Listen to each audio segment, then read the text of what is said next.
Et d'ailleurs, aujourd'hui, il est plus dans le microcosme du closing, même s'il est encore entrepreneur à succès. Et, euh, et moi, je me suis posé, je dis, OK, maintenant que ma femme valide, maintenant que je sais que c'est ce que je veux faire, je vais simplement trouver quelqu'un qui me ressemble plus et qui va me permettre de vraiment de me mentorer et qui va correspondre à mes valeurs humaines et avec qui je veux grandir. Voilà. Est-ce qu'on peut faire un léger focus sur Dan pour comprendre un peu Vas-y. son univers? Parce que moi, je suis plus issu de la partie sales system, construire en fait des funnels, construire des stratégies Mhm. en fait d'acquisition.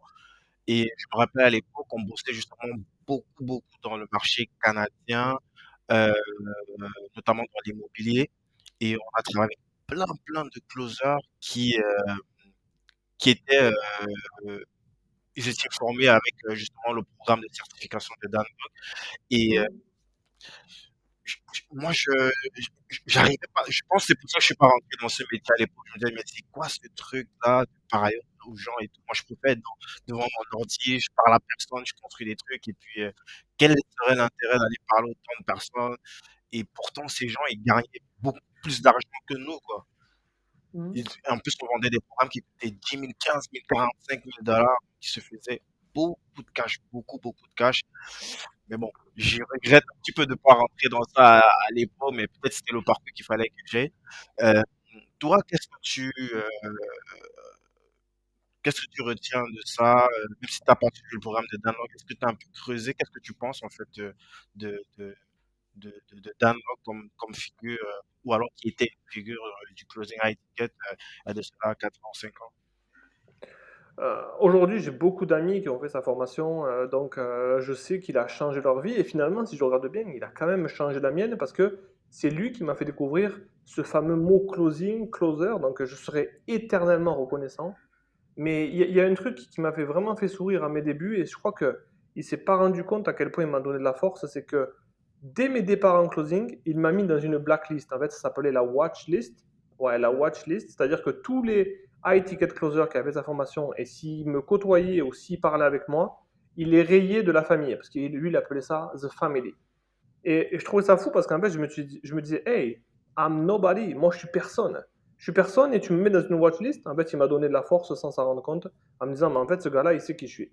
Je suis pas sûr que je comprends, je suis pas sûr de bien comprendre. Comment ça, il te met dans En fait, il y avait une liste de noms et Dan Lok a dit à tous ses élèves, si vous côtoyez ces personnes-là, dans le monde entier, qui sont dans le closing mais qui ne sont pas comme nous, eh bien, on vous coupera les accès et on vous rayera du programme HTC.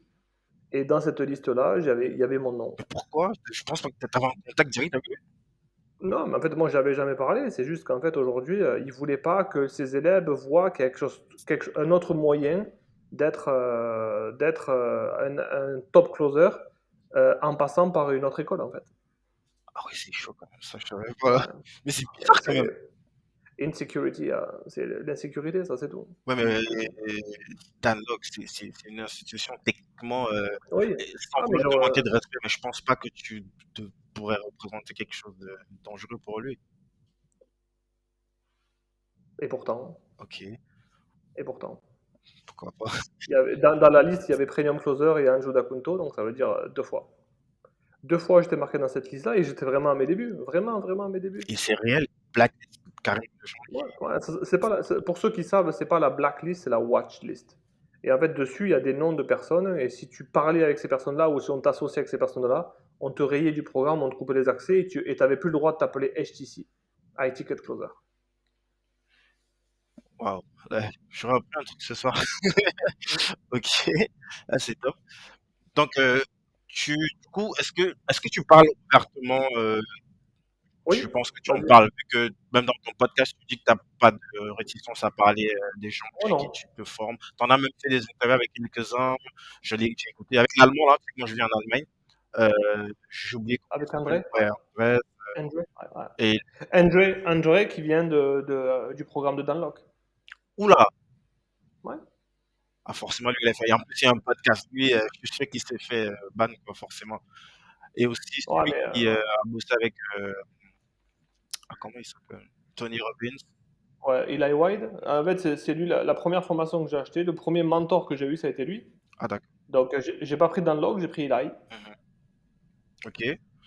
Et c'est quoi ton ressenti par rapport à ça, ton retour? C'est des gens que tu côtoies Ah, toujours ou c'était juste un tremplin et là, il fallait que tu passes à l'étape euh, d'après? Il- Eli, j'ai été son directeur du succès client 2 ans plus tard. Ah, t'as bossé pour lui? Euh, OK. ouais, avec lui, avec lui. Je Avec bosse pas pour les tu gens, je raison, bosse c'est pas avec la lui. même chose. Ouais. Et on a une superbe relation ensemble. Et là, on s'est vu à Orlando. On s'est vu en septembre pour ClickFunnels. Mmh. C'est toujours des moments où beaucoup d'affection entre lui et moi. Je serai toujours grateful pour ce qu'il m'a apporté. On a eu une superbe aventure quand je travaillais là-bas. Et maintenant moi, je pense que ça, ce sont des amis. Mmh. Des amis. Voilà. OK. Et aujourd'hui, c'est quoi l'étape d'après lorsque tu te formes? Est-ce qu'à un moment, tu pas l'impression que tu as fait peut-être le tour? Voilà, il y a toujours Mais des en fait, trucs, justement, en fait, aujourd'hui, je suis plus qu'un simple closer. Aujourd'hui, j'ai une entreprise. Donc, mais là, je viens de prendre un mastermind à 68 000 dollars pour être entouré de gens qui sont beaucoup plus avancés que moi.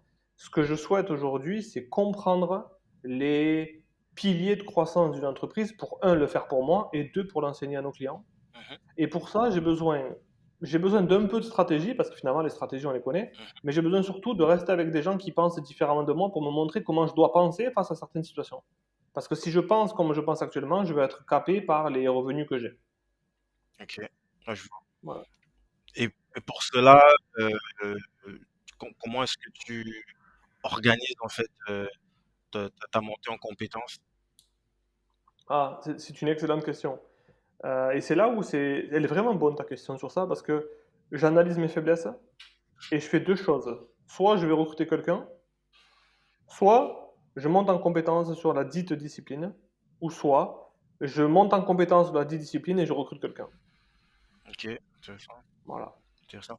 Et toi, est-ce qu'il y a, heu, un risque que tu perdes en compétences du fait de ne plus peut-être closer activement et Je close encore mon offre, hein. Ouais, je close encore mon offre, hein. Ouais. ah d'accord. Mm.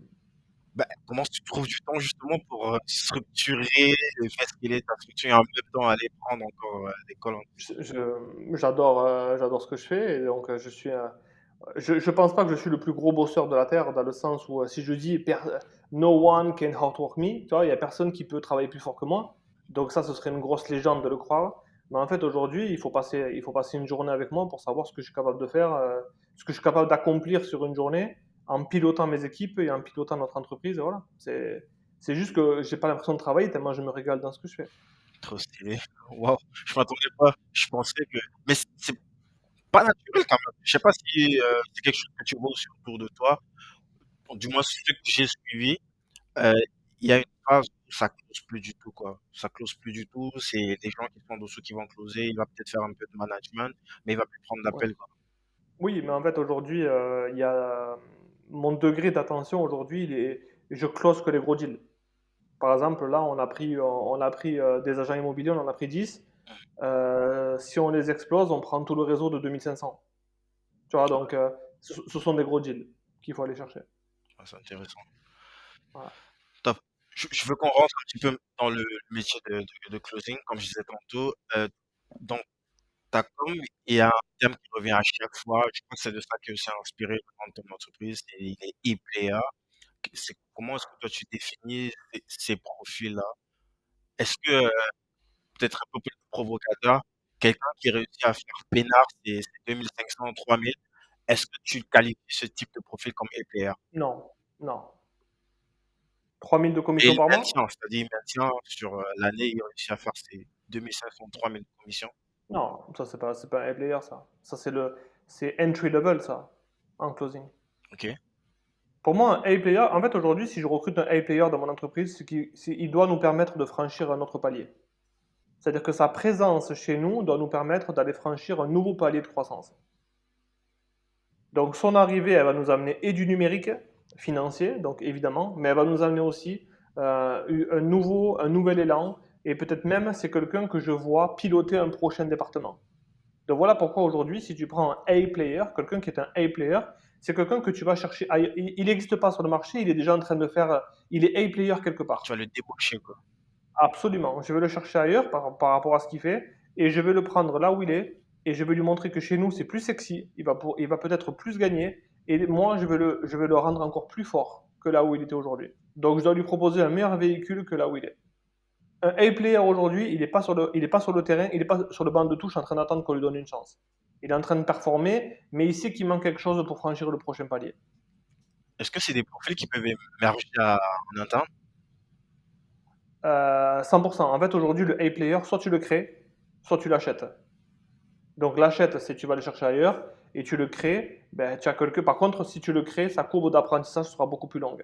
C'est exactement pareil si on fait le parallèle avec la draft dans les sports américains.